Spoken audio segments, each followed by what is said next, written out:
हरे कृष्ण। तो हमारे भक्तिमय जीवन में तुलसी महारानी का एक अनन्य साधारण महत्व है। तुलसी महारानी भगवान की शुद्ध भक्ता है और उनकी कृपा से हमारा भजन जो है वो निर्विघ्न रूप से चलते रहता है।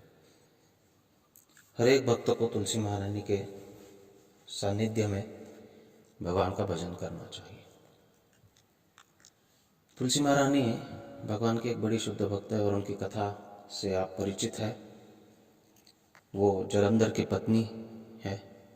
जलंधर एक असुर है और तुलसी महारानी के सतीत्व के बल पर वो इतनी पवित्र है, इतनी शुद्ध है कि उनके सतीत्व के बल पर जलंधर को इतनी शक्ति प्राप्त होती है कि जलंधर जो है उसके ऊपर देवता विजय नहीं प्राप्त कर सकते। अब जब देवता भगवान के पास आते और कहते हैं कि देखिए ये जलंधर अपने पत्नी के सतीत्व से शक्ति प्राप्त कर रहा है और हमें इतना परेशान कर रहा है कि हम इसको चाहे कुछ भी हो जाए परास्त नहीं कर सकते, आप कुछ कृपा कीजिए। तो भगवान वृंदा देवी जो कि जलंधर की पत्नी है, उनका सतीत्व भंग करने के लिए जलंधर का रूप लेकर जाते हैं और वृंदा के पास जाते हैं। जलंधर के रूप में भगवान को देखती है तो जलंधर समझकर उनके साथ वृंदा का संग होता है, तो वृंदा का सतीत्व भंग होता है। जैसे ही वृंदा का सतीत्व भंग होता है वैसे ही जलंधर का पराजय होता है, उसकी मृत्यु होती है। देवतागण उसको वध करते हैं युद्ध में। तो जलंधर का कटा हुआ सर जो है वो वृंदा के चरणों में आकर गिरता है। जब वृंदा इसे देखती है तो वो आश्चर्यचकित हो जाती है। तो वो सामने जो जलंधर के रूप में भगवान खड़े हैं उनको पूछती है कि आप कौन हो। तो भगवान विष्णु अपने मूल रूप में आते हैं।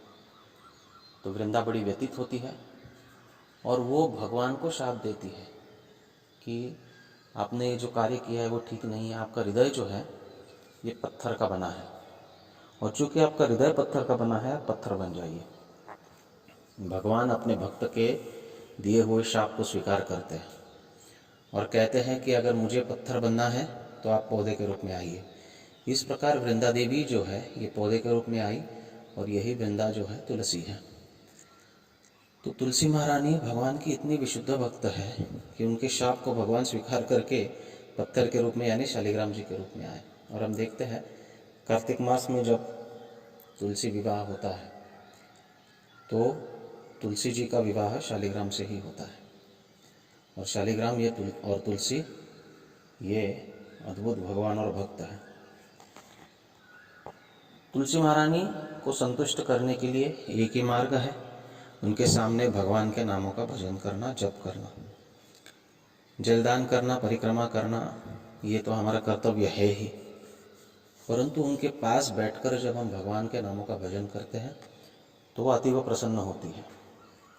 और जब तुलसी महारानी जैसी शुद्ध भक्त प्रसन्न होती है तो हम पर कृपा होती है और भक्त की कृपा से ही, एक शुद्ध भक्त की कृपा से ही हमारा भजन जो है निर्विघ्न रूप से आगे बढ़ते रहता है। देखिए ये जो है ना, ये सबसे बड़ा ओपन सीक्रेट है। ये सीक्रेट है लेकिन ओपन है, इसको समझना चाहिए।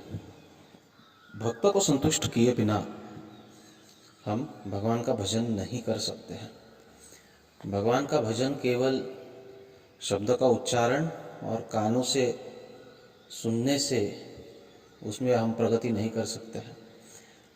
अगर हमसे अपराध होते हैं, अगर वैष्णव संतुष्ट नहीं होते, अगर हम वैष्णव को संतुष्ट करने में पूरी तरह सफल नहीं होते हैं तो हमारे भजन में कई प्रकार की बाधा और विघ्न आने लगते हैं। मन जप करने के लिए तैयार नहीं होगा, भजन करने के लिए तैयार नहीं होगा और नाना प्रकार के विघ्नों से हमारा भजन चलेगा। तो भजन को अगर निर्विघ्न करना है, उसको अगर पूरी तरह शुद्ध बनाना है, उसमें शक्ति आनी है, तो आवश्यक है कि हम भक्तों की कृपा प्राप्त करें और भक्तों की कृपा से ही हमारे भजन में, हमारे नाम में, हरिनाम में प्रेरणा प्राप्त कर सकते हैं। हम देखते हैं शुद्ध भक्तों का चरित्र, किस प्रकार आज के दिन ये दिंडी यात्रा चल रही है। भगवान के भक्त भगवान का दर्शन करने के लिए उनके पास जाते हैं, पैदल चलकर सैकड़ों किलोमीटर।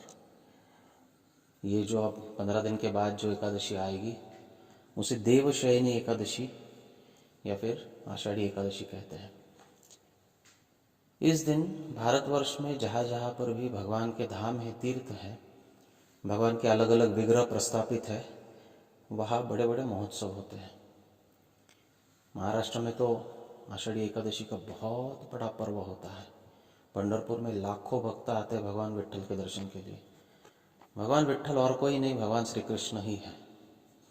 और इसलिए भगवान के भक्त, चाहे वो तुकाराम महाराज हो, ज्ञानेश्वर महाराज हो या अन्य भी जो संत परंपरा है वारकरी संप्रदाय की, उन सब की पालकी लेकर, पालकी में उनके चरण पादुका होती है, उनको लेकर भक्त जो है ये पंढरपुर जाते हैं पैदल। और ये सैकड़ों वर्षों से होता आ रहा है, लाखों लाखों भक्त चलकर जाते हैं। ये अद्भुत पर्व होता है। इसका मूल उद्देश्य ही है भक्तों के साथ संग करना, शुद्ध भक्त की, तुकाराम महाराज जैसे शुद्ध भक्तों की कृपा प्राप्त करना और उनकी कृपा के आधार पर हमारे भजन को शुरू करना। बिना भक्त कृपा का भगवान का भजन नहीं हो सकता है। और इसलिए चाहिए कि हम भक्तों के आश्रय में लेकर भगवान का भजन करें, भक्तों की कृपा को प्राप्त करें। अच्छा, भक्तों की कृपा प्राप्त कैसे होती है? तो भक्तों की कृपा तभी प्राप्त होती है जब हम उनके निर्देश के अनुसार भगवान का भजन करें। भक्तों को संतुष्ट करने के लिए अन्य कोई भौतिक क्रिया करने की आवश्यकता नहीं है। एक शुद्ध भक्त जो है वे साधक के शुद्ध भजन से ही संतुष्ट होता है। तो भजन से भक्त संतुष्ट होते हैं और भक्तों के संतुष्टि से भजन में प्रवृत्ति होती है। यही मार्ग है भक्ति का, एक दूसरे के ऊपर आधारित है। इसको जो समझेगा उसका भजन सुदृढ़ होगा, उसको नाम में रुचि आएगी, उसका भजन निर्विघ्न होगा। और इस प्रकार से निर्विघ्न भजन करते हुए निष्ठा, रुचि और आसक्ति प्राप्त करते हुए भाव और प्रेम को प्राप्त कर सकेगा। अनर्थों की निवृत्ति इसी से होती है। हमारे स्वयं के प्रयास से कुछ नहीं होता है। जब भक्तों की कृपा होती है तो हमारे अनर्थों की निवृत्ति होती है।